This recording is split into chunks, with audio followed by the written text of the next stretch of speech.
е посветен на 130 години от предучилищното възпитание в страната. Здравейте, мили родители! Радваме се, че сте с нас.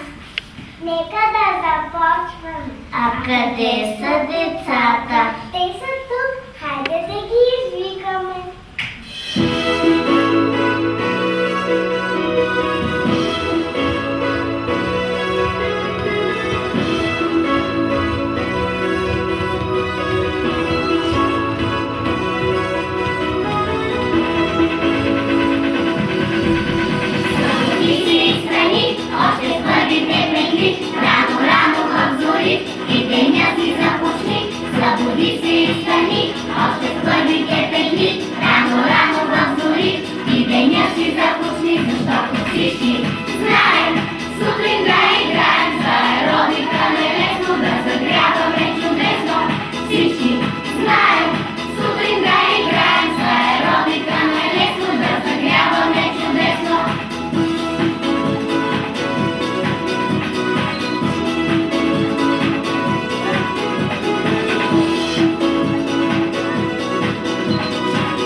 Раздвижваме се така сутрин и така ободрени започва всеки наш ден в детската градина.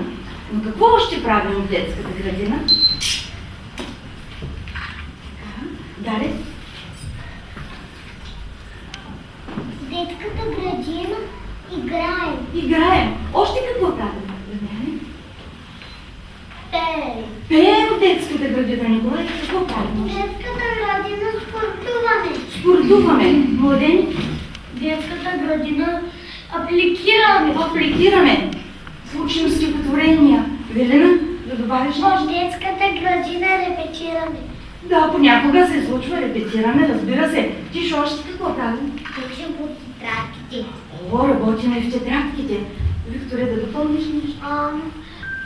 И се учим да рисуваме. И се учим да рисуваме, Велина. И четем приказки. Разбира се. Ех, как искам някой да ме пренесе в чудния свят на приказките, да направи вълшебен всеки мой делничен ден. Този ден е ден на чудесата, в който приказките слизат на земята и по слънчевия детски път вълшебствата с нас вървят.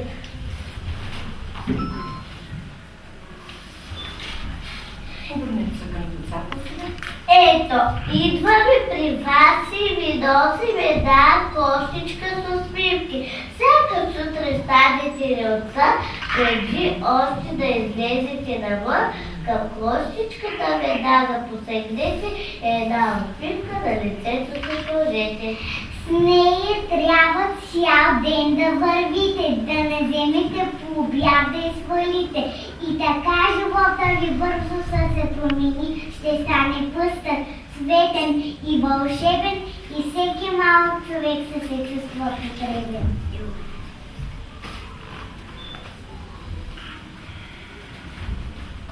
С тези приказки може през свят от мечти да полечи и даряват ни с фантазии, с полуки, с сила и с много добрини. Да завъртим приказната въртележка и да поедем в чудния цвят на приказките.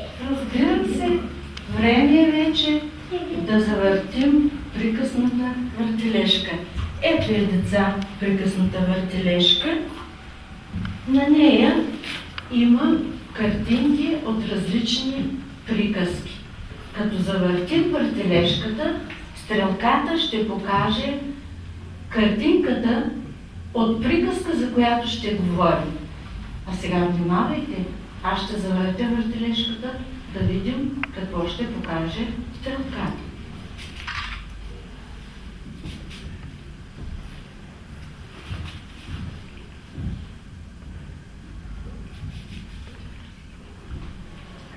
От коя приказка е тази картинка? Тази картинка е Щуреца и мравката. Тази приказка е от Щуреца и мравката.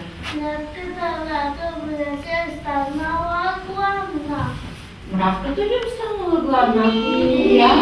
Нещо се объркал. Кажи, Боги, какво е правила мравката? Мравката е правила, събирала е храна с зимата. Събирала е храна за зимата. Кажи, Краси. А Щурецът пел любимите си песни. Щурецът пел. Но аз искам да ми кажете още само събирала земнина. Какво точно тази земнина? Кажи, Младене. Тя плечала глави за зимата. Стягала се за студеното, я кажи, Руслане. И правила конфитюри. Правила конфитюри да се хапва. Още друго. Друго. Какво е правила? Кажи, Ивчо. Друго, правила е чистила е буркани. Чистила е и къщичката, да. Тя искала къщичката да е чиста. А през това време какво е правил Щуреца? Кажи. А през това време Щурецът е скитал и пял. Скитал и пял. Кажи, Младене, още какво? И е ходил по плажовете и който иска да му пее. Който по плажовете и му пеят. Кажи. И го дава по телевизията. Показва се по телевизията, Боги, какво още? И когато малко огладнява, си хапнал ягодки. Хапвал се ягодки и друго, Евелина. Изпращали му много писма. Изпращали му много писма, Калуяни. Бял известен. Бил известен. Да. А сега и за да видим как е постъпила мравката с Щуреца. На една малка уличка от две съседни къщички живеели Щурец и мравка. Мравката по цял ден тичала насам-натам, угрижена и даже намусена. Събирала земнина, отглеждала, чистила, правила сладка и конфитюри и плетяла поведи за зимата. Щурецът пък имал само едно увлечение – да пее. Той не подхващал никаква работа.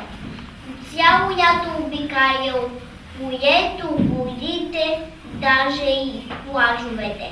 И пел пред всеки, който искал да го слуша. Пел и свидел, а що му сетил глад, хапвал маленки ягодки. Но лятото свършило, дошла зимата. Щурецът не могъл нито да си намери зърнца, нито плодове. Бил много гладен и премръзнал.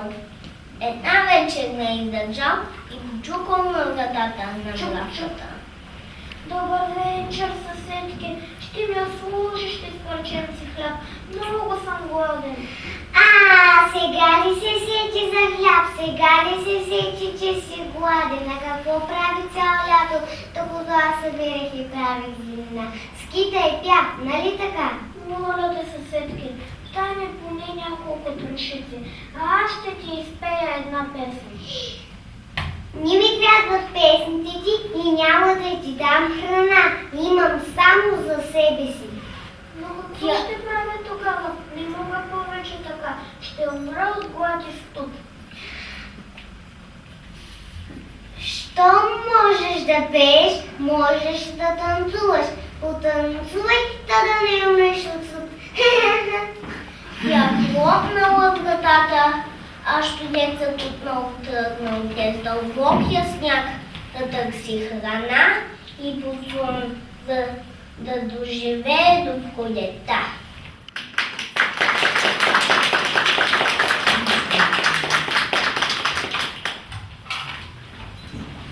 Деца, одобрявате ли как е постъпила мравката за щуреца? Одобрявате ли тази постъпка? Кажи, Младен, ти как мислиш? Аз не одобрявам тази постъпка. Как би постъпил ти на мястото на мравката?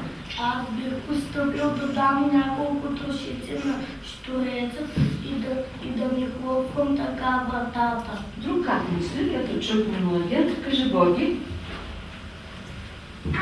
Бих постъпила също като Младен. Ти също като Младен. Друг? Кажи Тишо, ти как би постъпил на мястото на мравката? Аз съм постъпил като Младен. Като Младена. Като мравката има ли някой да постъпи? Да не му даде храна.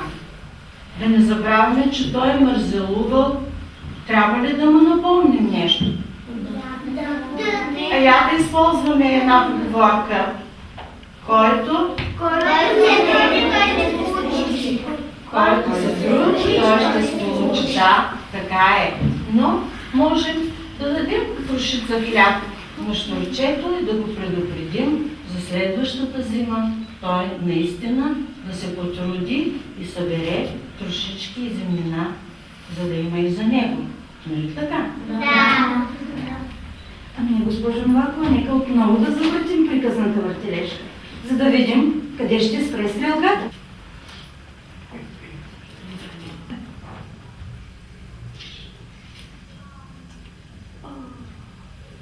Познахте ли картина от коя приказка е? Габриела? Тази картина от приказката Ябълка. Ели? Героите от приказката са зайчето, мечката, таралежа и враната. Как постъпила мечката? Верина? Мечката казала да се разделят ябълката на равни парчета. На равни парчета. А защо Ешко дал и на мечката парченци от ябълката?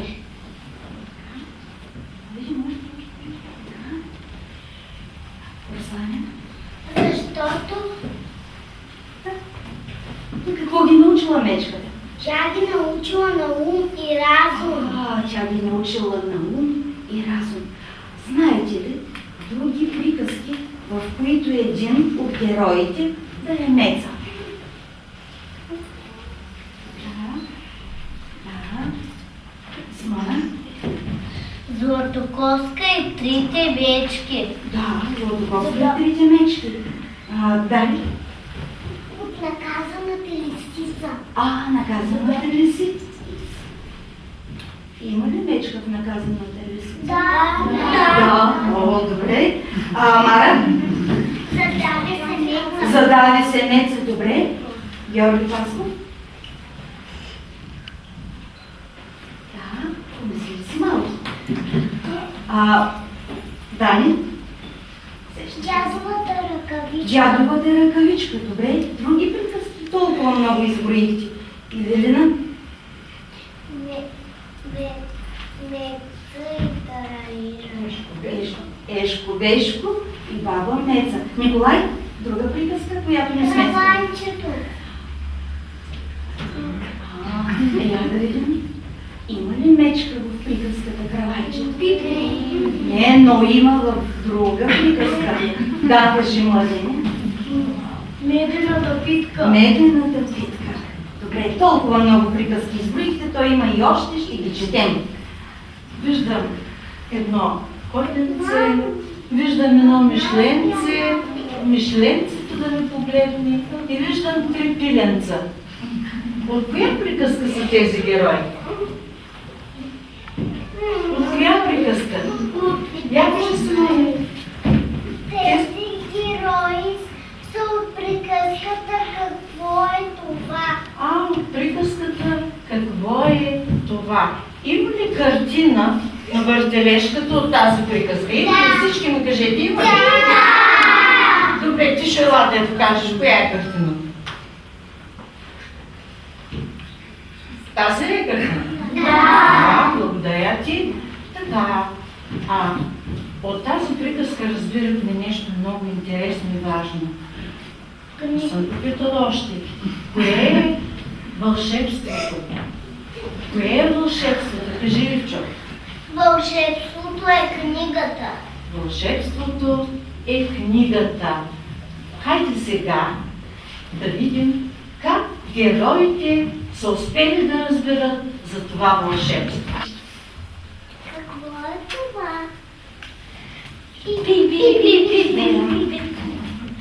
Знаеш ли какво е това? Това е една шапка. Не, това е една малка къщичка.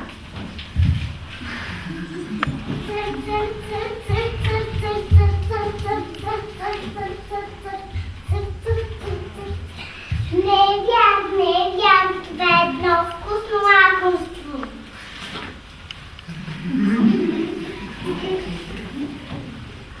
Това не е шапка, нито къща, нито лакомство. Това е книга. Можеш да я четеш и да разглеждаш картинките заедно с всички твои приятели.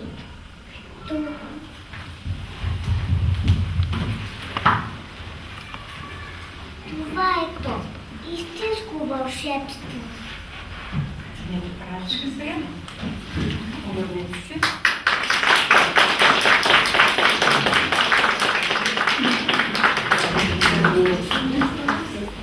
Деца, ние освен на приказки за книгата знаем и пословици и поговорки. Помните ли си? Да.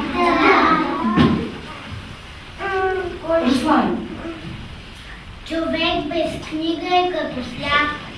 Паспорт. И който учи, той ще получи. Ники. Книгата е най-хубавото нещо. И още ще научим до края на годината. Благодаря ви, деца. Но аз тук виждам, ти не си ли хлебаря от приказката Кравайчето? Да, аз съм хлебарин. За кого си опекал това вкусно румено кравайче? Искам да го подаря на най-доброто животинче. Търси го тогава.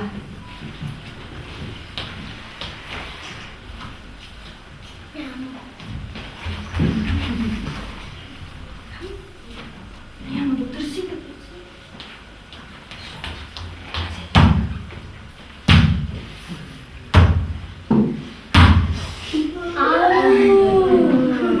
Страшен бъл. Ау! За къде носиш това вкусно румено главайче? Искам да го подаря на най-доброто животинче. Според теб, Вълчо, кое е най-доброто животинче? Разбира се, че аз. Нима не знаеш това. Не знам.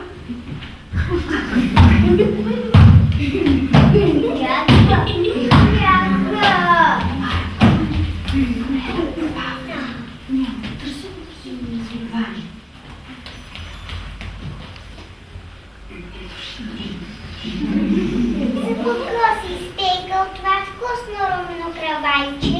Искам да го подаря на най-доброто животинче.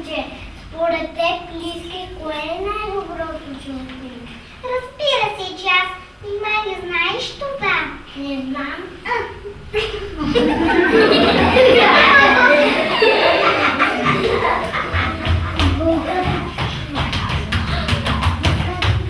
За кого си опекал това красиво румено кравайче? Искам да го подаря на най-доброто животинче. Според вас, зайчета, кое е най-доброто животинче? В нашата кора всички животинчета са добри. Но най-много на света мишката обича кравайчета. Дай го на нея.